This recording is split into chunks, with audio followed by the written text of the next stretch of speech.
ഈശോ മിശിഹായ്ക്ക് സ്തുതിയായിരിക്കട്ടെ. വീണ്ടും നമ്മെ തേടിയെത്തുകയാണ് സന്തോഷത്തിന്റെയും സ്നേഹത്തിന്റെയും ഉത്സവം. അതേ, ക്രിസ്മസ്. നാം എല്ലാവരും വീടുകൾ അലങ്കരിച്ച് കേക്കും സമ്മാനങ്ങളും ഒരുക്കി ആഘോഷിക്കാൻ തയ്യാറാകുകയാണ്. പക്ഷേ ക്രിസ്മസിന്റെ യഥാർത്ഥ ഒരുക്കം അതിലേറെ മനോഹരമായ ഒന്നാണ്. അത് നമ്മുടെ ഹൃദയം ഒരുക്കുകയാണ്. മറ്റുള്ളവരെ സ്നേഹിക്കാൻ, ക്ഷമിക്കാൻ, സ്നേഹം പങ്കിടാൻ ക്രിസ്മസിന്റെ അർത്ഥം നമ്മെ പഠിപ്പിക്കുന്നത് സ്നേഹം തന്നെയാണ് ഏറ്റവും വലിയ സമ്മാനം എന്നതാണ്.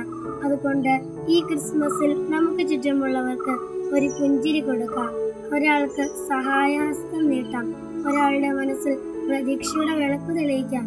അങ്ങനെ ചെയ്യുമ്പോൾ ഈ ക്രിസ്മസ് വെറും ഒരു ആഘോഷമല്ല, ഒരു മനോഭാവമായി നമ്മുടെ ജീവിതത്തിൽ നിലനിൽക്കും. എല്ലാവർക്കും സന്തോഷവും സമാധാനവും അനുഗ്രഹവും നിറഞ്ഞ ക്രിസ്മസ് ആശംസകൾ നേരുന്നു.